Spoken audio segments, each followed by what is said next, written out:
Isang missile na hindi diretso lumilipad papunta sa target, kundi umiikot, nagba-barrel roll, at niloloko ang air defenses ng kalaban bago tumama. Hindi ito sci-fi. Totoo ito, at galing mismo sa Japan.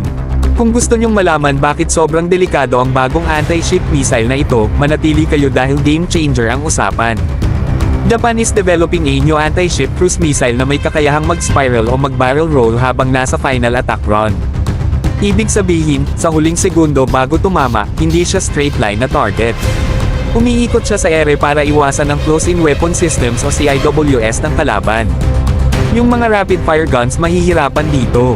Para sa madaling paliwanag, karamihan ng air defense systems ay nakaprogram para sa predictable trajectories. Kapag biglang nag-iba ang galaw ng missile, bumababa ang chance na tamaan ito. Kaya mas mataas ang probability na tumama sa barko, kahit pa heavily defended yan. Sa panahon ngayon na halos lahat ng modern warships ay may layered defenses, ganitong klaseng missile ang hinahanap ng mga military planners. Ngayon, bakit mahalaga ito sa Pilipinas? Simple.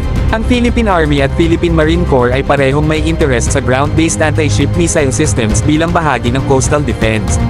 Sa harap ng mas malalaki at mas heavily armed Chinese warships, kailangan natin ng missiles na hindi madaling ma-intercept. Mas lalo pang nagiging interesting ang timing. By the time na fully developed at ready for serial production ang missile na ito, may posibilidad na lifted na ang Japan's export limit sa missile systems.